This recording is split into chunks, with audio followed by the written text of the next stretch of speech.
Hi everyone, Dr. Liz here. We are well into the holiday season, pretty much around the world right now. And we're having some cooler weather here in South Florida. Cooler for me as it goes down into like high 50s at night and stays in the low 70s during the day. It really is beautiful. These are the months when you feel lucky to live in Florida, honestly. Not so much the summer months, but definitely the winter months. So it's been beautiful here.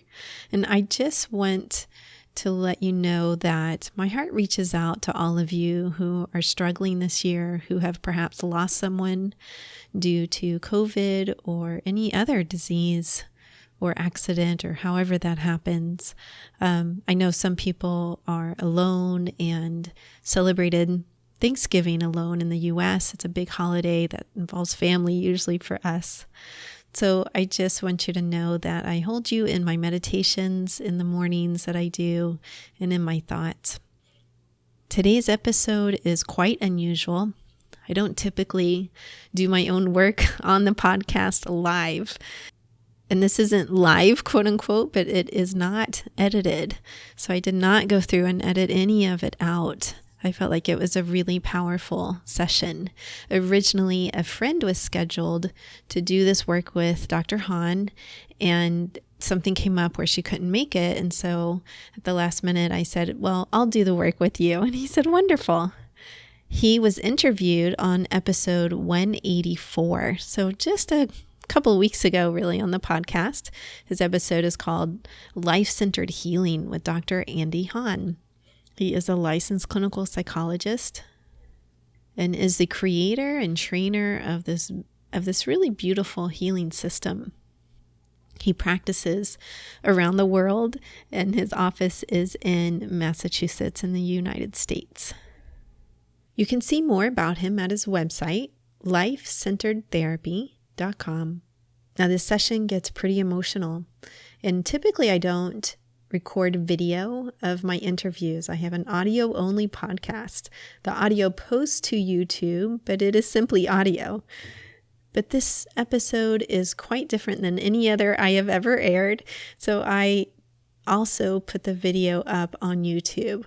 And if you want to see it there, then please go take a look if you'd prefer to listen to it that way with visuals going on. I do start crying, and so there are pauses here and crying noises, all that kinds of stuff. So sometimes that's a little bit easier if you have the visuals to go with it. Not always, but sometimes. I do want to let you know there's talk of a child dying. I wanted to let you know that before you get too far into it. Now, I did want to give you an update since it's been several weeks since I recorded this episode with Dr. Hahn. I definitely felt a shift in how I support my children and how I support their happiness. There's more of a sense of freedom, I would say. So I wanted to just give you that update before we jump right into the work that I did with Dr. Hahn. So let's go ahead and do that now. Peace. So Dr. Hahn, welcome back to the Hypnotize Me podcast. Thanks, Elizabeth. It's such a joy to be back with you. And knowing what we're going to do, I want to just thank you in advance for giving everybody a gift, because when you are willing to put yourself out there in this way, hopefully you get something. But my guess is whatever it is we work with, it won't be just for you. It will be for a lot more people than just you. Absolutely. Hopefully. Yes. I think the process, from what I know of it from our first interview, that one's in the show notes for people, and they can go back and listen to it to get some background here. But it's just so fascinating to me, and it felt like a huge internal shift in my own therapeutic process, meaning like, let me pause here and see how I work and see what's a good fit for me. So can you tell people briefly, who haven't heard that first episode, can you tell people briefly what your system is? Sure. So our framework, it's called Life-Centered Therapy. It's a whole framework. And it's based on a few simple premises. So I can talk about why I believe people come to therapy, why I believe therapy, what I think therapy is and how it works. And I can do that in about a minute. I think everybody comes to therapy for the same reason. We call it trauma. Or to put it differently, it's just something that can't be handled and integrated. That's all. And I think when you can't handle and integrate something, you go from being someone who's having an experience to someone who's identified with a person who is living the experience over and over and over again. Or to put it differently, you lose all perspective and you just relive the trauma. You're no longer in the here and now. So that's Mm-hmm. what I think. And I think that's why people suffer. So I think why people suffer and trauma are the same thing. If you could take care of all your trauma, you would never suffer. You might feel physical pain, but you'd never suffer because you could just say yes to everything. Mm. And we have exemplars of those. They're called Christ or Buddha or somebody like that. And they can just say yes to everything. They're not anxious. They're not judgmental. They're not comparative. They just say yes. That's it. True. So Mm-hmm. what's therapy? It's simply mastering what couldn't be handled and integrated. That's all it is. And it's very easy to say how that happens, which is that as soon as something can't be handled and integrated, in that moment, a sensation is born. Just like Elizabeth is born in a moment, the sensation is born in the moment. And then what happens is, because we're not aware of it, we identify with the sensation and not the one who's witnessing the sensation or holding the sensation. So you stop remembering and you start to live echoes of it. So Mm. you could say, what is therapy? It's an invitation to remembering who you truly are and not who you believe you are once you've had a trauma. That's what therapy is, okay? Mm-hmm. Okay, so then all we have to do, if all you did was every time, so it's very interesting, every sensation you have that's a discomfort, I would say, is a living being who's come to share a story. And every time you have any kind of anxiety, judgmentalism, or anything, anytime you've been traumatized where you have a symptom, there's going to be an exact associated sensation that is the exact equivalent of what it is that couldn't be handled or integrated. And it's a living being. It is not a part. Just like, unless we want to Okay. say that Elizabeth is a part. Uh-huh. You want to say, if you want to call yourself a part, then we could call all these sensations part. But really what you could say is there's an enormous community of beings, and the ones that haven't been able to handle something are all here, and they are kind of at various times running the show. All right, Okay. that's the basic premise. Then we only have to do three things. We have to find out what your real intention is, because you might be coming in with a symptom of the intention and not the intention itself. And in Mm-hmm. the last example, we gave a very brief example. If you had a panic attack, and if you had a panic attack and it was because 10 years ago you were in a war and a bomb went off, it's a fairly direct relationship between, a Yeah. car motorcycle backfiring and the fact that you were in the war. And then that would be a direct thing, because your reaction to the loud sounds really would be kind of a direct link to this thing. But we said, let's suppose 100 years ago, however we want to understand that, somebody was leading a group of people in World War I, and they weren't paying enough attention, and they walked them into an ambush. And they watch all these men die as bombs go off. Well, then they might come in and say, my problem is loud sounds, but we would know that was a symptom of something else, betrayal.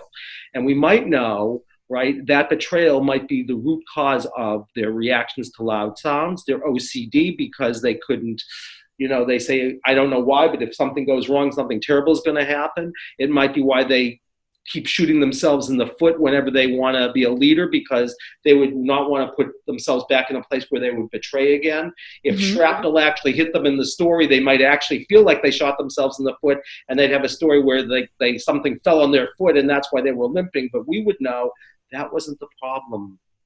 The problem was that was a reliving of what happened 100 years ago. And it would look Mm-hmm. like it was an accident, or they would say it's fate, but really it's destiny. So they Mm-hmm. might have all of these different issues all at the same time, but if you could find out what the real problem was, which is betrayal, and you could change the betrayal, and that was the only reason, you might get 10 different symptoms all transforming all at once that looked like they had nothing to do with each other. Okay, so we Okay. have to find your true intention. That's the first thing. Mm-hmm. We have to find out where it crystallized, because everything after that is just going to be the reliving of an echo. And even things that happen in this lifetime that can look horrendous, and in fact are horrendous on a whole other level, could be the reliving of something that happened in what we call a past life, or in your genealogy, and you might not know that, so you would work and work and work, and you'd get some result, but you'd say something doesn't feel like it's complete here, and it's because you'd be getting an echo. So we have to find out where it originated, and then we have to find out, whoever it is, did they need something other than just having awareness while they're witnessing and holding. So they're going to choose to become the sensation. And as soon as you choose to become it, you're the one who's doing the choosing, not the sensation anymore. You no longer identify with the sensation. You identify with the one who's choosing to experiencing it, who's witnessing it, or is mindful of it, or is holding that person, at which point you're free. Because then you'd say, I remember what happened, but it's not who I am. That's the whole deal. Okay, got it. Now, there's only one problem, which is I can't ask you, because if you come in and you say I have this terrible problem, and I say, Elizabeth, how come you have this problem? If you knew the answer to that, you'd say, if I knew the answer to that, I wouldn't be here. Right. Right. Right. So I'm going to use. Although occasionally, when you ask that question, people tell you. Yes, they do. Right? But if they tell you, then they don't know what to do about it. That's true. That's true. Yeah. They may know what the problem is, but they often think they know what the problem is, but it may not be the problem, particularly if you're dealing with something from another lifetime. So they say, oh, I know what it was when I was 3. And you find out that wasn't where it crystallized. But I'll ask. Okay. I'm going to use a process called muscle testing or kinesiology, which is a way of accessing deepest wisdom. And if we were together, what I would do is I would press on your arm. And what we would find is if the answer to something was true, if you're like most people, I could literally sit on your arm and it might fatigue, but it would stay strong. And if it wasn't true, you could use all your willpower and try to hold your arm up. And I could press very lightly with one finger and your arm would go down. So your body becomes like a truth teller. And then we get to ask questions and all the answers come through you.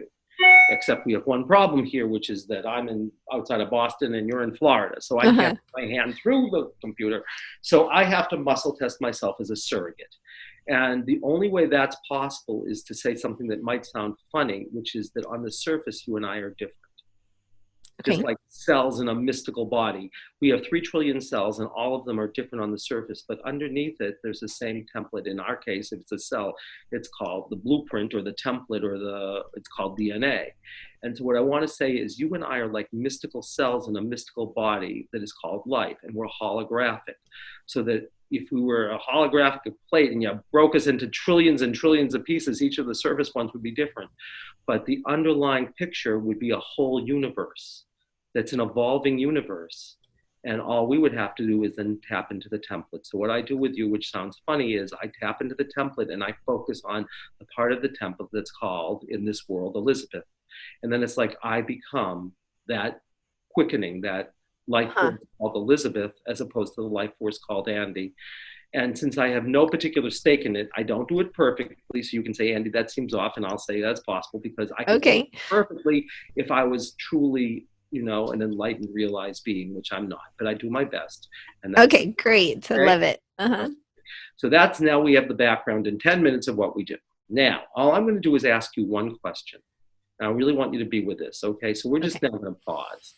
We're going to pause for a second and we're going to shift our attention even more deeply in and down. So we're just going to breathe. And as we're breathing, it's like we're not only breathing in air, we're breathing in what we might call life force. It's like we're breathing in life, or you could say the divine. And when you do that, you open to a deeper knowing, the part of you that just knows what's true. And intuitively, if there's something you need to share, then it will reveal itself that it needs to be shared. But really what I want you to do is check with a deeper heart. And it knows the best thing we could do today. So what you want to do is just check in with this deeper heart, that voice. And we're going to say, if you could have anything you desire from this time, anything, even if you weren't sure it was possible, what would you intend to get from the time? What would you intend so you got exactly what you would desire for right now, so that something would be different and theoretically, from your point of view, better for yourself, for your family, for the collective, for anything. And I'm just going to write down whatever you say. And whenever you're ready, you can just tell us what you'd like from our time. I would like for my children to suffer less.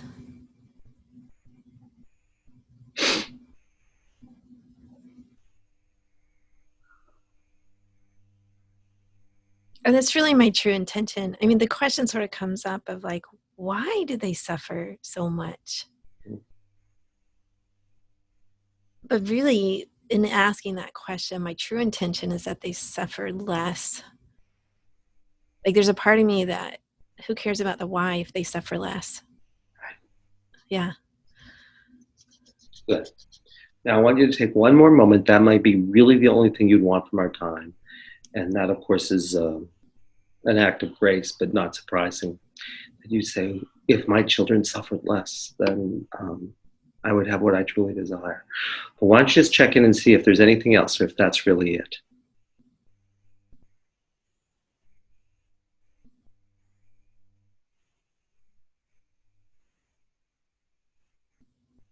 Yeah, I think that's really it. Yeah. So you gave us something interesting, which is that virtually no one, which I think is a commentary on you, when I asked them what they would desire from the time, is you're not the first person who said that, but it's very unusual that someone doesn't say something about themselves overtly, like I want to be a better mother or I want to not have anxiety. You really, what you're saying is what I really, my heart's desire is just that my children would suffer less. Now, there's a few things to say here. The first one is the reason they might be suffering might have something indirectly to do with you, at which point you could work directly on something for yourself. The Yeah. second thing is, of course, you carry your children within you, literally in your case, because Yeah. as a mother, their cells literally exist inside of you, which Yep. you probably know. If you don't know, it's an amazing thing to know that, when you take the blood of women who have children, they have male DNA in it. It's because they carry literally biologically their children Yes. in it. Yeah, So it's fascinating. I learned that, I don't know, during one of my pregnancies or after, who knows, early motherhood. And I thought that is amazing, right? right. Like it's amazing. From that point of view, you can step into what's going on with your children because you literally biologically are them. So in that case, you were doing something for them surrogately. And if it's about them Uh-huh. literally, we would theoretically have to ask their permission. We could ask their soul level permission, at which point it would look like you were doing a surrogate session for them, right? Mm. Mm-hmm. And you can do surrogate sessions for people, for sure. I mean, because Huh. the same way that I can become you, you can become them. But typically, if it's someone living, you have to ask their permission. But we can even find out if you have to ask their personal permission versus their soul level permission. And Okay.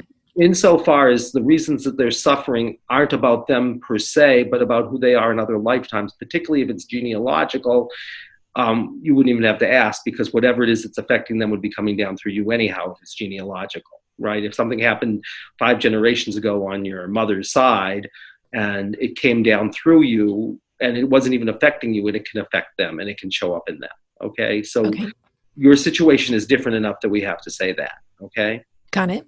good. Now you and I are going to become a team, and I'm going to start muscle testing. If there's anything you want to ask, you can ask also. And but I've spent my life trying to figure out what questions to ask so that you can get through a diagnostic quickly. And we'll start with your intention, and we'll see what happens. Um, Okay. and I think actually, sometimes I get a sense of things, and I think this might actually be very powerful. Um, So anyway, so I'm going to start muscle testing. And the way I muscle test is it's like asking my body to be a pendulum. So then I have access because I want to write. And there are a lot of ways to muscle test, but what happens is I just say, show us a yes, and my body moves. I say, show us a no, and I say, show us a yes. And then if I were to ask, which, if I was to say, my name is Andy, it will say no. If it says my name is Elizabeth, it will say yes. And now theoretically, as best I can, I'm muscle testing you, even though I'm being a surrogate for that. Okay. Okay. So here's how it will look. So we say, and I will explain the questions as we go along. All right. Okay. So the first thing we ask is, are we fully in healing presence? And it says, yes, healing presence is the aspect of soul that really helps us become whole. Are we simply balanced? That says yes also. And simply balanced means our bodies are ready to do the work. Because if you're not hydrated enough, I get mushy answers and then life gets funny and a bunch of other stuff. But our bodies, All right. we're hydrated, you may be Yeah, I have my water here. Looks like a coffee cup, but it's yeah, water. well, there you go. It's even better. And are we fully checked in? And that says yes. And fully checked in just means that you've said everything that you need to say so you can do the work and I can be of service. That's all. So now we get to shift. And I'm going to start because we always ask the client if they know first. So I'm going to find out if you know what to do, because you might say, I need a hypnosis session. At which point I'll say, well, that's not good for our podcast, but it may be good for you. So anyway, Right. say, okay, so we're going to say the one we call Elizabeth, that's you. Hmm. You know the best way to proceed, and we ask you, and it says no, so we're off the hook. So I'm going to find out, yes. So we're going to do healing work, and we're going to do what I would call a standard balance. Is there anything better to do? Okay. So standard balance just means something's out of balance. Hmm. And all that says is one of two things is going on. Either you're suffering because your children are suffering, at which point we'd be working with you, and Hmm. um, and something would be out of balance for you because you wouldn't be able to say like, um, I can just be with them, whatever's happening, um, Hmm. Yeah, okay. when you say that, occasionally I get caught in it, but usually I don't. Right, I feel more separate from their suffering. right. Well, I can find out, and if it's true, there are stories like there are certain kinds of fallen angel stories, for example, where an angel is supposed to just be someone who holds a space with love even when terrible things happen, but sometimes they get they get so touched by it that they want to fix the problem, and as soon as that happens, they may fall through dimensions, and so Hmm. we could have a story like that. I've seen that story with people who are very highly evolved people, but it's sort of like they sometimes get caught up in other people suffering so much, and it's because they're reenacting something where they were supposed to be sort of unconditionally transpersonally loving, and it became personal. So Oh, interesting. Okay, that definitely happens often, not often, but occasionally. Um, Not necessarily with clients, but sometimes a story I'll hear. Sometimes it is with clients. I can think of a particular one who she lost a child and it just, you know, during session I was fine, but afterwards I yeah, had to really work to release that pain. Like it's not my pain. it's not Yeah. your pain, Yeah. But right? but interesting with my kids, it doesn't, I mean, I go into action when they tell me, I'm not surprised. but it's not a feeling of being in it. Okay. Well, that may not be it, but I just wanted to tell you, like, because Yeah. your situation is interesting enough. So I'm going to find out who we're actually working with, okay? And Hmm. find out what happened and see what's going on. All right. So let's find out what we're going to do. So, do you, what we're going to call Elizabeth in this situation, do you have a highest intention and that's what we're to do? And it says yes. Are we to work theoretically, if we could, with one of your children's intentions about why they're suffering? And that says no. So there's something that's going on with you that somehow is related to your children suffering less. Mm, It's something that you're holding. mm. That's all we know so far, because it says I'm to work with you and not with them. Okay. Okay. And certainly we could work with them and just have you become one of them, but that's not what's going to happen. We're going to work with you. Okay. So that's all I know so far. So let's find out.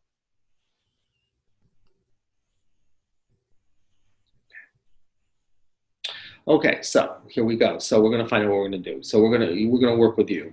So you have a highest intention. That's what to do, and it's going to be you as Elizabeth, as opposed to you surrogating your children or one of your children. Yes.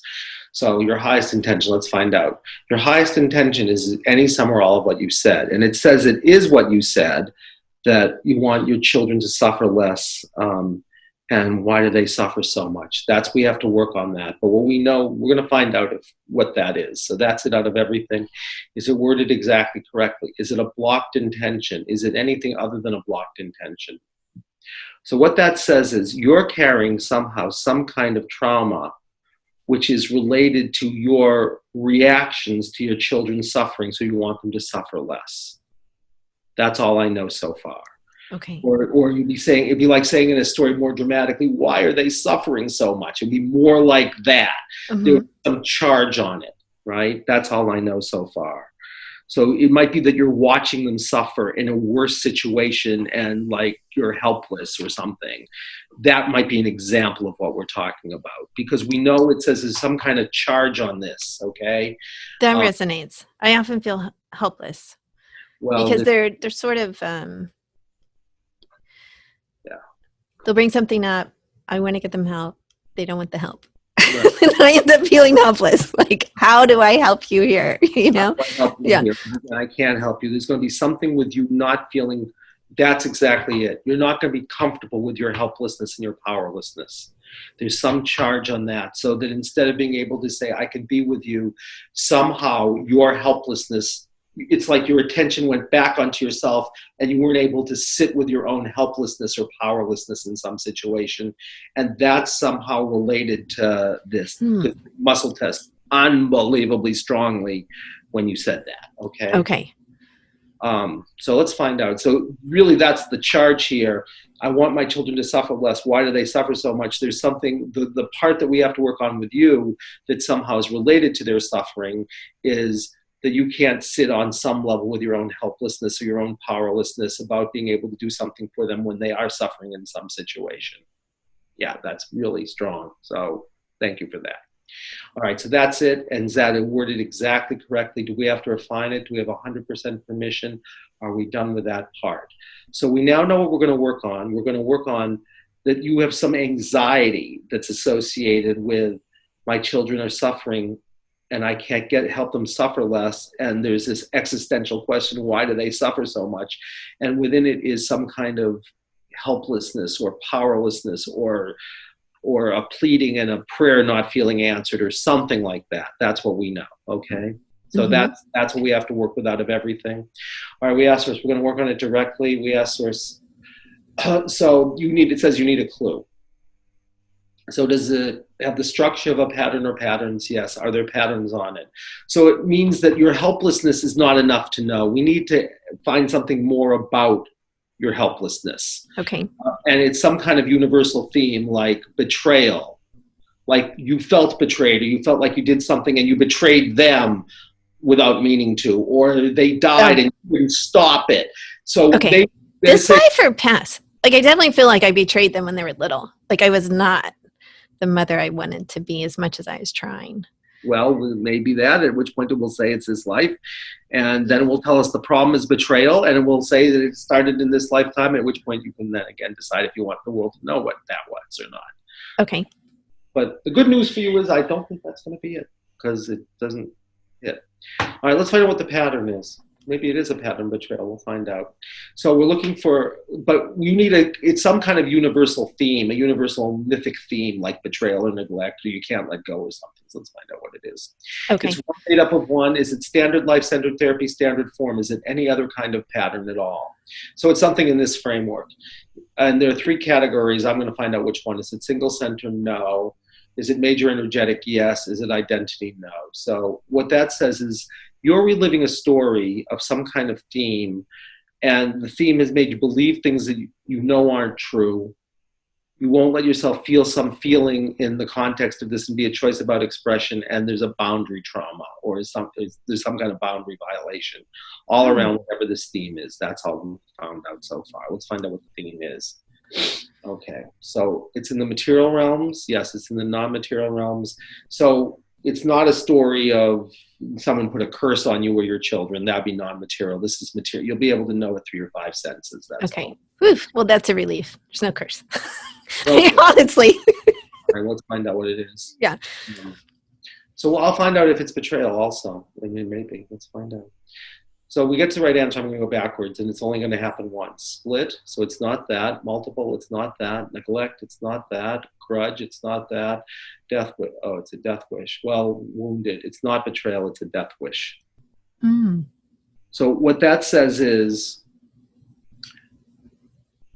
a death wish says that there's a part of you that's experiencing, I want to die.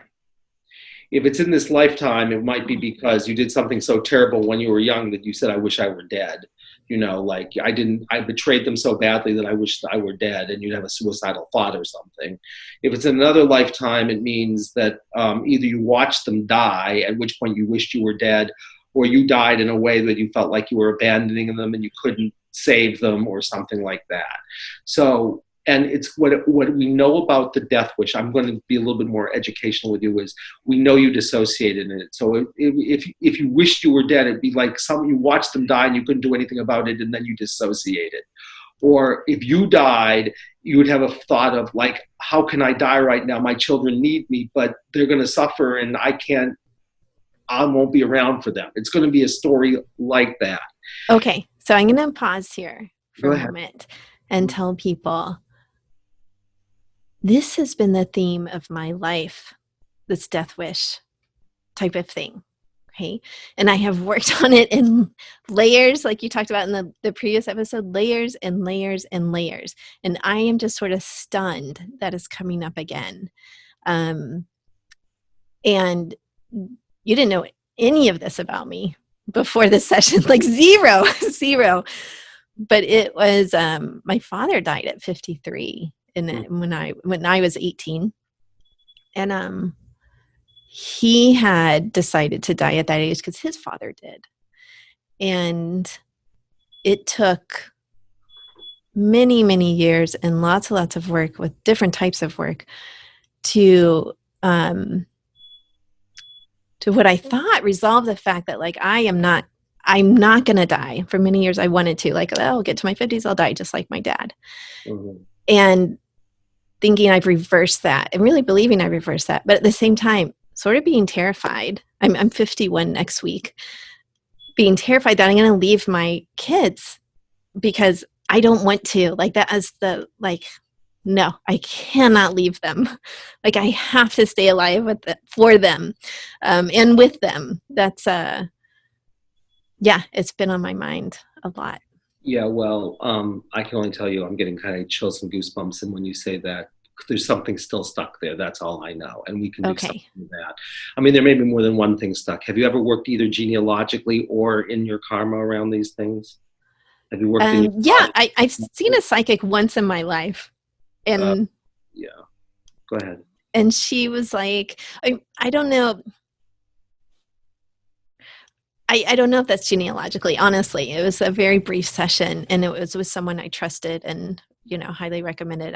I knew her some, but Yeah. she said it's so strong on you. And FYI, you're not going to die. You need to start looking for people who are like in their 80s with their mind still working well and, and it's not going to happen for you. Mm. So, and then I worked on it under hypnosis a couple of years ago. Yeah. Yeah. And where did So, it take and you? that felt, I'm not quite sure what you mean by genealogically, but that felt genealogically like I had definitely. Genealogical would be that you went back into your bloodline on your father's side and found out the first person who died and No, left kids. we That would didn't be do that. No. genealogically. Okay. Because it's not your story then. It's someone else's story, but you're holding the story for someone else. So if your father died and his father died, then there's a likelihood that someplace something crystallized in the bloodline, which would be why you'd say, I'm going to die when I'm 53. And it doesn't matter if you're a man or a woman, you would Mm-hmm. hold the story because when something gets traumatized in the bloodline, it comes down through the bloodline and you can change the whole bloodline, but it doesn't start with you. And I'm going to find out if it Got it. started with you, but I'm going to be shocked if it started with you. Yeah. So any work you did on you when you were little or anything, I don't know, where did your hypnotic sessions take you in terms of this? Or did you just work on the experience of it without knowing where it was crystallizing? Well, we worked on the experience of it as well as like um, getting very clear on the meaning of my life, which Mm-hmm. was to help as many people as I can heal. And that became very crystal clear. It wasn't ever like, it was a little murky before that. Like, I like doing this, but, so Yeah. am I meant to? There's a different feeling, right? And so we went in utero, but Yeah. not before that. Yeah. So in terms of, but some of it was, yeah, healing. That's what I would call it, healing that death wish. Yeah.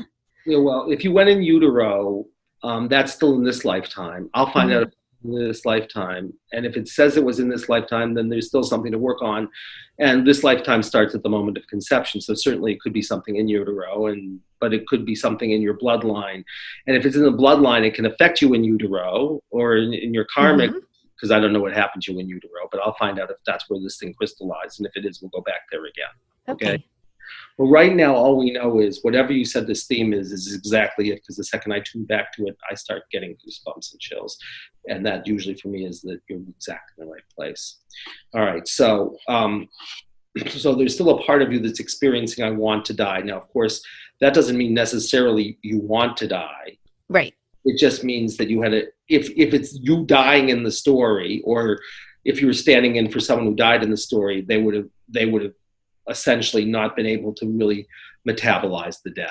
They would have dissociated around it. They would have been in their own place of helplessness or powerlessness or a Got sense it. of there's nothing I can do about it. And so they would not been able to held whatever happened. So it then goes down through the generations. Okay. Yes. And dissociate is it's a fantastic word for it, because for many, many years, like 20, I Mm-hmm. felt dissociated from it. Like, this is just going to happen. Mm-hmm. There wasn't even a lot of feeling around it. It's like, that's going to happen. And it Yeah, prevented well, me from the reason it's living, truly living my life. Even when I'd like buy a car, I'd be like, well, I'm going to be dead at 53. So, what so car do I, it's crazy. But not crazy, but what after you're I saying saw the is, psychic, it was like, oh, it was traumatic to me that I had to start living. Like, I called one of my friends afterwards and just cried and said, I have to start living now. And that was, I'm trying to think how old I was, probably 40, 42, 43, 10 years ago or so. No, shoot, I'm 51, less than 10 years ago. well, apparently there's a part of you that's still dissociated. Okay. Otherwise, you would say you had handled the whole thing and it wouldn't be coming up right now. Okay. Right. Yeah. And dissociated is exactly what you talk about when something is too painful. When the charge gets to be up to 100, you don't feel, it's like your leg falls asleep. So it's like you talk about it matter of factly because it's just so painful that you say, I won't let myself experience it. And at which point you go out of your body. And then you go around walking like nothing is a problem until it gets down below 100, at which point you start having excruciating pain like you're talking about. Yes. Yeah. Right? All right. So anyway, so we know that there's a part of you, if you're a community, right? Someone in that community, which could be you from reincarnated or you in a bloodline or you in utero or somebody, because we're all these communities really of living beings, is experiencing I want to die. And it's a totally around this theme of like, you know, my children are suffering and I can't do anything about it, or why do they have to suffer so much? And somehow it has something to do with you won't be around. That's all we know, because that's true. It's not like Yeah. in the story. I mean, it's not.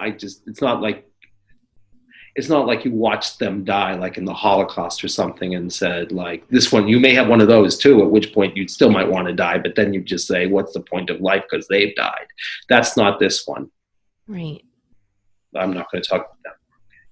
Okay. So, all right. So we now know what you're going to work on, which is really this part of you. If you call all of you parts, you could say it's a living being and someone's there and they're experiencing like, there's something about my children suffering and why do they have to suffer so much? And it has something to do with some part of you that couldn't manage a death and never really completed a death process. And so that whoever that is saying, I want to die and let go. They're stuck like a Got goat, it. so to speak. All Yeah. right. Super sad. It's bringing up a lot of sadness in me. Yeah. Well, yeah.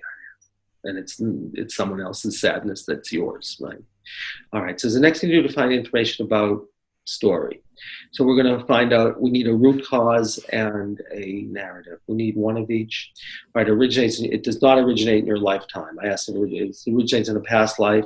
Is it genealogical? It's not genealogical. Is it karmic? So that means it's not about your bloodline. It's not about your dad dying. It's like you in another lifetime where you were reincarnated. It's not your bloodline. So you could be anyone, male, female, anything, but you won't be you, and you won't be someone who's like your grandfather or your father or somebody, because it says it's not your bloodline. But whoever's sad here, it's not that. Okay. So it's karmic. We have to know anything more, and anything more would be it's who, what, when, where, why, how, or if you already know the story. So it would be who was involved, when it took place, where it took place, what happened, why it happened, how it happened, if you know the story. You don't need any more clues. We're going to get there through a sensation. Do we do anything to deepen, amplify, set up, or the transpersonal questions, which means you're holding it more than yourself. Any practices defined now? No. Is it fully available? So here's what I want you to do. As you're allowing this, like, I really want my children to suffer less. Why do they have to suffer so much? And it has to do with my sense of I'm helpless to stop it. And we know that it's likely that it has something to do with a traumatic death of some kind. I'm helpless, I'm powerless, and they need me and I won't be there. And I have to stay here, but I can't stay here because I'm dead. and but I'm going to stay here anyway. So I'll never let go. And then the sadness, as you're allowing all that, what you are right now, all I want you to do is scan your body and tell me what you notice. It could be tears, it could be a sick feeling, it could be pain, it could be heavy. All I want you to do is scan and tell me what sensations are there as you're allowing all this, just like you are right It's like a shaking, really, like a shaking and a fluttering in the heart. now. Right. Now, is that the predominant thing, or is there anything else also? Is it really where you're drawn is shaking and fluttering in heart? You teach us. Yeah, that's it. Now, here's what I want you to do. I want you to choose to bring all your awareness and focus all your attention so much on shaking and fluttering in heart that you're going to become, your new name is shaking and fluttering in heart. You're no longer Elizabeth. You're someone else whose name right now is shaking and fluttering in heart. And we're going to say, whoever you are, shaking and fluttering in heart, you teach us. What do you come to share about this? I so want my children to suffer less. Why do they have to suffer so much? And there's nothing I can do about it. And I'm stuck here, and we know something about your dying, but you want to stay so much that it's like you never really let yourself fully die. So you're also experiencing, there's nothing I can do because I can be here, but I'm dead. So I want to let go. Now, as you're allowing that, just you teach us, where is this beginning? And what's happening to you? What have you come to share about all of this? And you just be shaking, fluttering heart, and you might become a being whose heart is shaking and fluttering, or images might come to you like a movie, or just knowings like you're like reading a novel. All I want you to do, shaking, just share with us, talk with us about this. What's happening? So the image that comes up is actually a woman who's kneeling. Yep. And it's I can't really get an image of the children, but it's like they're in front of her That's right. somehow. That's And wrong. but the image I keep getting is of like their little spirits floating up Yep. and her saying it's okay to let go. They're gonna live in joy. Okay, stay with that. So it may not have been like a Holocaust, but it may be that you've lost them. Just stay with it. Yeah. And then just an image of her heart, her fluttering heart connected to theirs. Yeah, that's definitely right. And There's tears, she's crying. That's right.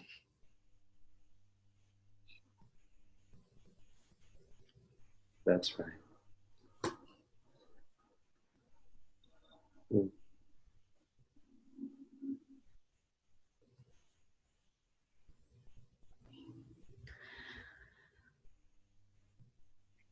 Yeah. It's odd. I get somewhat of a reversal. Almost like I know the question was like, what does she have to share with us? Mm-hmm. But You know.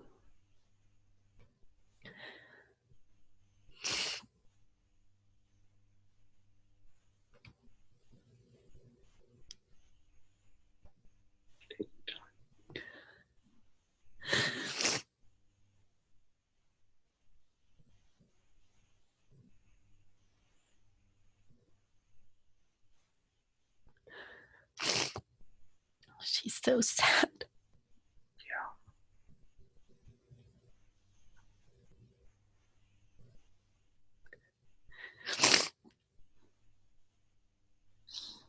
And I get this image of me actually holding her, That's saying it's okay to let go. that's right. Her children are younger. They're not they're not my children. Yeah, that's right.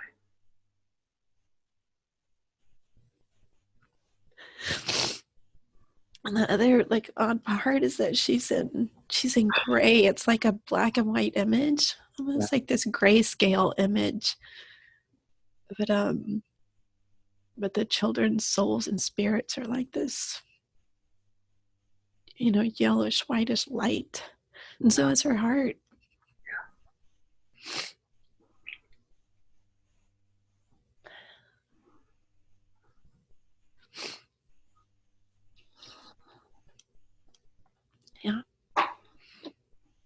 got the whole story. Well, she shared what she had to share. It's interesting because there's another story too. We're in the right place. Okay, we got the whole story. Let's find out. So, what you were doing for her was a practice that she needed in order to heal. Let's see if that's complete. Source level, do you know? No. Will I find out? Yes. There's something more. You're doing the right thing, but there's something more she needs, and you will know what it is. I don't know what it is, but you know what it is. So, there's just more she needs from you. And if you tune in, you'll know what it is.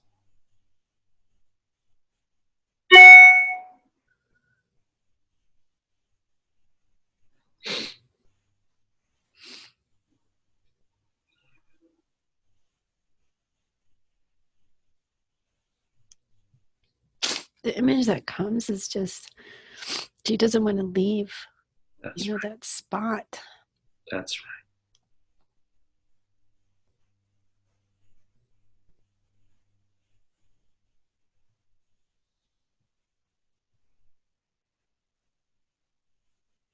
It's almost it's almost like I see us in conversation, but I can't really hear the conversation.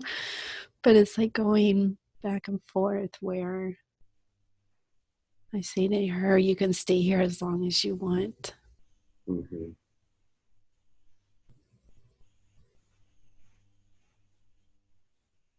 Yeah.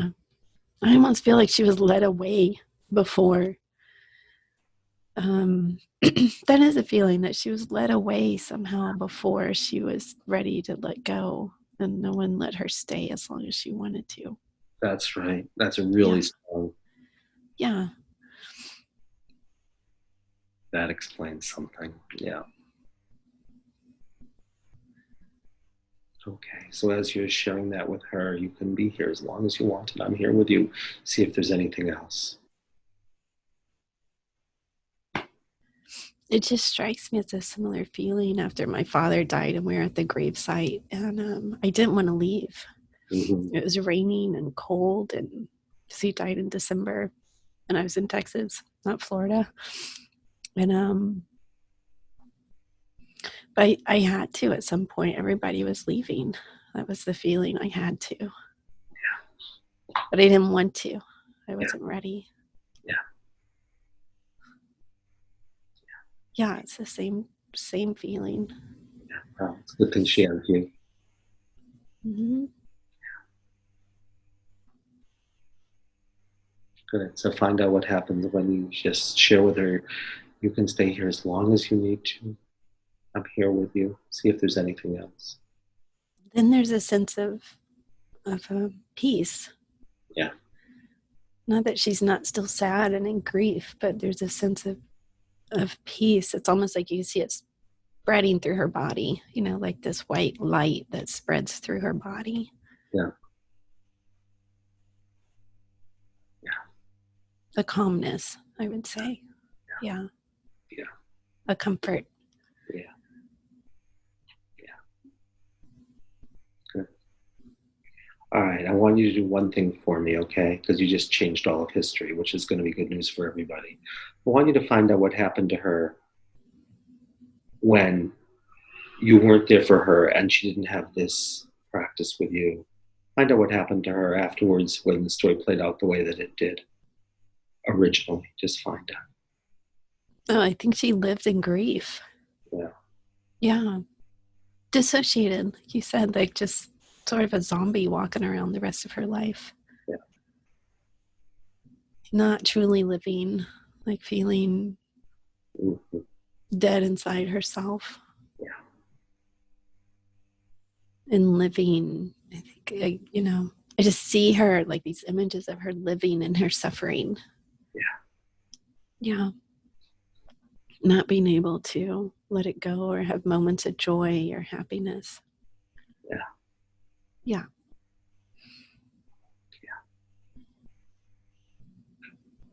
Well, in a funny way, it is that she couldn't save them. So, Yeah. well, I think you just did a lot of good for her and a lot of good for you. because my guess is what happened is that she probably died the way she was living and probably never let herself fully complete that either. But we don't have to do that anymore because you just helped her. Okay. It's a really good thing. Let's find out. You get the whole story. See, should we ask her if there's anything else? Or can I find out? Are there any more practices? So you just did a practice with her, you could say. She shared her story, and then you did something that helped heal the story by just being with her in the way that she needs to be with, and probably the way you need to be with. Although I guess if you go back to when you're 13, I feel different. Mm-hmm. That was really beautiful. All right, do we have to take any more connections? No. Are there any lessons to learn? Are there any of the final questions to make sure you really got this and can live differently, which would be more at peace, actually? Is it fully affirmed? You were here for health and health. Anything more for this one, for the one in the story, for the children, and for all before we leave this work? No. So is the work on this complete? Yes. Is it done? Is there anything else? Is our work complete for now? We're done for now. So take a moment and just be with yourself. And if there's anything you want to say about how you are, or what's touched you, or how you're feeling now compared to an hour ago, or if you have any reflections, the floor is yours. And if you just want to sit and let it integrate, that's great too. You just tell us. It's really beautiful.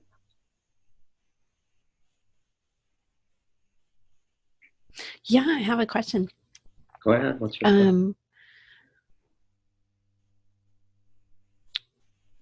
Sort of the thinking brain kicking in versus the feeling brain, right? Oh, And it's like, okay, so there's a part of me that says, okay, now I just have to wait and see how this changes things, right? Mhm. My question is, all right, by relieving her suffering, let's say rewriting that story, Mhm. then will my children suffer less? I think they'll suffer less, and I think you'll suffer less about your helplessness and powerlessness, which paradoxically will make them suffer less. Because you could say that on one level, right? We don't, because we didn't go back, and we don't have to go back and find out what happened to those children. But let's just say, insofar as they were suffering and you were trying to heal this story on a soul level, of course, your children would say, well, of course, we'll be very happy to be characters in your play, helping you to remember this, right? Yeah. So of Mm-hmm. course they'll do something that looks like they're going to die on you or something, or they're going to suffer and there's nothing you can do about it. But Oh, got it. Oh, so it's like the contract is fulfilled. this contract is fulfilled. So as soon as Got that's it. fulfilled, your children say, "Oh, we don't have to play out those two kids that are gonna like suffer and die, and there's nothing you can do about it." Yeah. Awesome. I love it. I love it. Oh my God. It makes me so happy. It really does. Yeah. Yeah. Okay. Got it. So what I do is I would just say, "Oh my God, are my children suffering less magically?" Now I'm not Yeah. saying all of their suffering; they have their own Of karma. course. Yeah. They But have their own we karma. just did a little bit to help a whole line of people like let go of like we're going to be held on to here because the kids are going to suffer and the mother's going to go like walk around like a zombie. Yes. Fantastic. That's what I'd say. But you'll Okay. okay. All right. Sure. If Thank there's you. at all you want to say, but you just check, spend 30 seconds every night and for the next few weeks to see if you're feeling like it's not as big a deal and I'm not going to watch them like suffer and there's nothing I can do about it and they're going to end up like, you know, God knows what. And just see if they suffer. And just take the null hypothesis and assume nothing will change and just see. Okay, Okay. good. Great. Wonderful.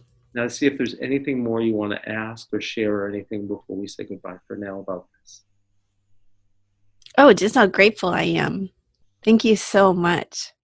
Like, yeah, this is, I feel like it was another layer Yeah. peeled back. Well, And yeah. My yeah, intuition is there's a lot of mothers right now who are watching terrible things happen to their children, yeah, and there's nothing much they can do about it. right. And I think you just helped all of them a little bit. Hopefully. Absolutely. Yeah. All right. So, okay, I'm going to stop the recording. Good idea.